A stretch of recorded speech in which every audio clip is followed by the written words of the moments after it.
going on, everybody? I go by the name of Curry, and I want to thank you guys for joining me here today on Sneaker Fetish. It's one of my favorite times of the year. My birthday is right around the corner, and on top of that, Nike and Jordan Brand are teasing us with a new Jordan 4 that is on its way into the hands of everybody around Thanksgiving time, Black Friday to be exact. But 1 month before Black Friday, they gave us a very exclusive shock drop that I was lucky enough to be able to hit on. And today, I want to show you guys one of the best sneakers of 2020 so far, and I want to talk a little bit about why this sneaker is not going to be as appreciated right now as I feel like it will be in the future. So without further ado, let's get into it. Boom. And there it is, ladies and gentlemen. This is the Air Jordan 4 Fire Red. There's so many good things about this sneaker, and there are a couple of bad things about this sneaker. So we're gonna take a look at the sneaker first of all. Then of course, we're gonna get into my personal opinion of the shoe. And then of course, we're gonna get into some history as well, because there's so much history tied up into this sneaker. It's ridiculous. Let's jump into it. Now, before we get into the sneaker, I do wanna jump a little bit into the box just for a moment, because I do wanna note a small change that gives this box that OG look. Instead of the Jumpman that we would normally get on the box lid, this time we get the Nike Air, the OG Nike Air. Jordan Brand wanted to make sure that this was an OG experience through and through, and they even gave us that old school Nike Air. It's a small touch, it's a subtle touch, but I love it. Now onto the shoe. All right, guys, starting with the upper of the sneaker here, you guys will notice that this is the closest iteration that we have gotten to a true OG Fire Red Air Jordan 4 from 1989. Starting with the upper of the sneaker here, the leather, I'm not gonna lie to you guys, the leather is okay at best.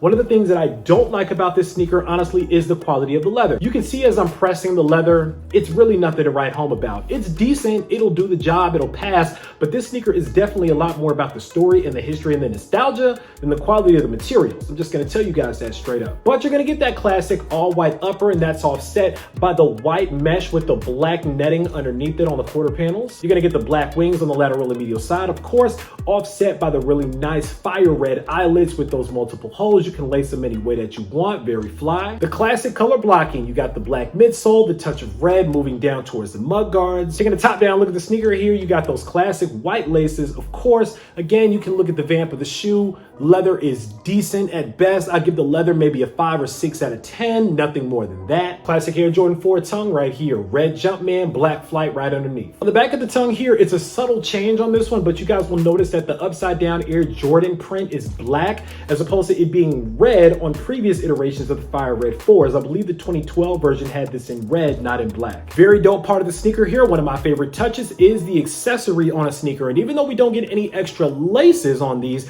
we do get this really nice OG big orange Nike Air hang tag. This looks like the hang tags from 1989 that used to come on a lot of Nike sneakers. It's a little updated for 2020. It's a little bit thinner. It's not as thick. It's not as sturdy, I guess, but it does give off those OG vibes, and I appreciate that. Let's get to what we all love about this sneaker, the OG Nike Air branding on the heel of this shoe. This is what the sneaker is all about. This is gonna be what sells it. This is what makes this sneaker special right here, that classic red Nike Air on the back. This is the first time since 1989, the OG Fire Red 4, that we've ever gotten Nike Air on the back of this sneaker.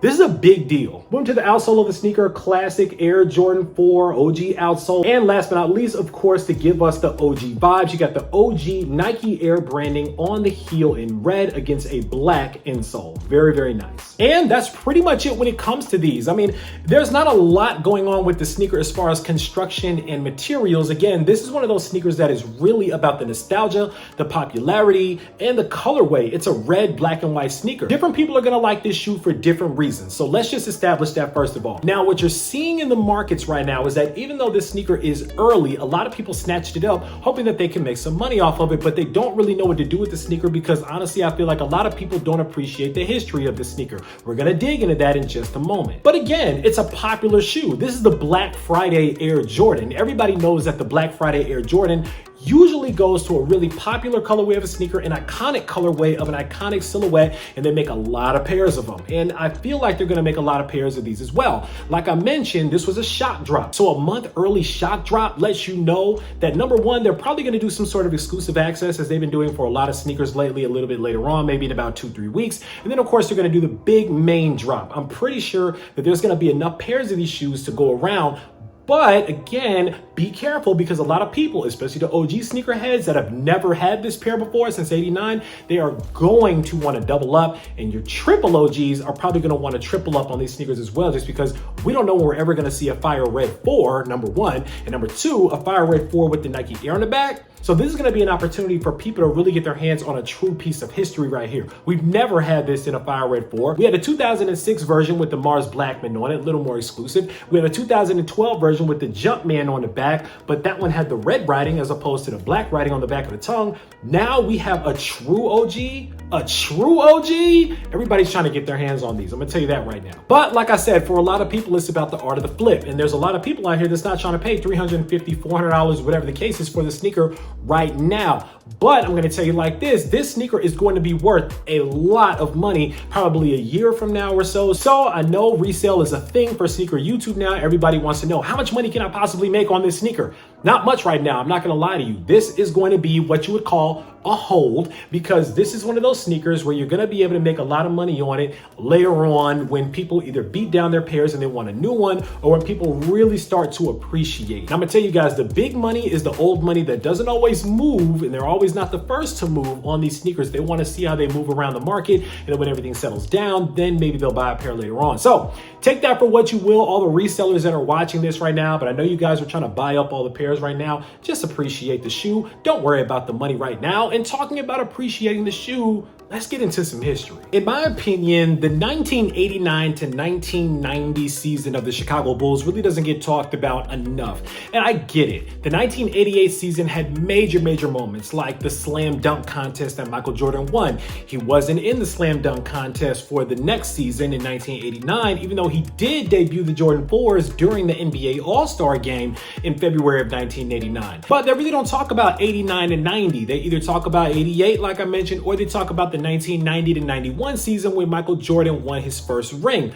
But what about the sweet spot that's 1989 to 1990 and the incredible things that happened during that season? Let's run it down. Now, first of all, the Air Jordan 4 debuted in February of 1989 during the NBA All-Star game, like I mentioned. Now, Michael Jordan did some incredible things in the playoffs at that point in the Air Jordan 4. Now, even though they didn't make it all the way, they got stopped once again by the Detroit Pistons. These things happen, but that would not happen before Michael Jordan would hit what's known as the shot over Craig Elo from the Cleveland Cavaliers on May 7th, 1989. Michael Jordan would even go on to average 34.8 points, 7 rebounds, and 7.6 assists in the postseason, and he did it all in the Air Jordan 4. Not only that, Michael Jordan was a powerhouse at that time. Now, even though he was still under the old leadership and he wasn't quite ushered into the new leadership under Phil Jackson, he was still making his mark. Everybody knew at that point who Michael Jordan was, including a ton of brands. Michael Jordan was being endorsed by that time by so many different brands. It's hard to keep up with everybody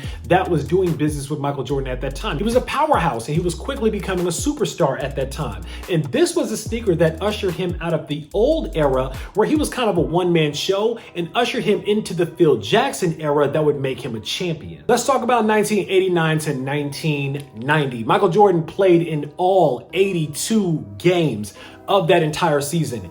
That in itself is GOAT talk. He led the Bulls to 55 wins for the season, averaging 33.6 points per game. 4th straight scoring title of his career, by the way. And again, he was doing a lot of this, especially in the regular season, in the Air Jordan 4. We also saw some iconic moments with the Air Jordan 4 in pop culture. Everybody knows that Do the Right Thing, one of my favorite Spike Lee movies, debuted in the summer of 1989, and it featured a very famous scene now where a character named Buggin' Out, who was played by Giancarlo Esposito, was wearing a pair of Air Jordan 4s that a guy ran over with his bicycle tire and smudged the front of. Not only was that an iconic moment in cinema history, but it was an iconic moment in sneaker history, so much so that Jordan Brand made these really elusive pairs of Do the Right Thing Air Jordan 4s that featured that same infamous smudge on the front of the foot. Now, granted, that wasn't a fire red 4 that was in Do the Right Thing, but the Jordan 4 silhouette was so iconic and these colors worked so well, classic Chicago Bulls colors, colors that you saw Michael Jordan wearing these at the home and the away games. It's just that perfect blend of red, black, and white. It's not too much of one, not too much of the other. But if you wanted that all black upper, of course you had that on your red Air Jordan 4s as well. But personally, I'm kind of partial to the fire red as opposed to the bread. That may be an unpopular opinion, but it's mine. And as I mentioned, now we have this sneaker in its original form. We have not seen this sneaker in this form since 1989. And I don't know how many of you guys either have a pair of 1989 fire red 4s, or you have the $5,000 to $6,000 that it's going to cost you to get a pair of those OGs from 89. But for a lot of us, this is going to be the first time that we're ever able to get our hands on a true piece of history. This was the shoe that Michael Jordan had on during the All-Star game. This was the shoe that was modeled after the Do the Right Thing scene. This was a shoe that Michael Jordan was wearing as he came out of one phase of the Chicago Bulls dynasty and started entering into the Phil Jackson phase. This sneaker represents the grand opening and the grand closing of two major milestones in his career, becoming the superstar that was now Michael Jordan and learning to change and evolve his game into a champion. This is history. This is real sneaker history right here. Now, for the casual sneaker wearer, you may not care that much, or you may not think that philosophically or that deeply about the fire red Air Jordan 4, especially this OG form. You just may see it as the fire red 4s, and you might be interested in seeing how much money you can get off of it or what kind of a dope fit you can get with it. Hey, listen, there's nothing wrong with that. Whatever the reason you like this sneaker is the reason why you like this sneaker. I like this sneaker not just because it looks amazing, but because it also shows how timeless a sneaker can be, but also takes me back to a time where Michael Jordan was larger than life to me. I was young enough at the time to not really know what was going on with the shoes. All I knew was that Michael Jordan was a big dog in basketball, and honestly, that's all that mattered. But for the OG sneakerheads that were around during that time and really remember what was going on when Mike had these on the court, these are a special pair of sneakers for them.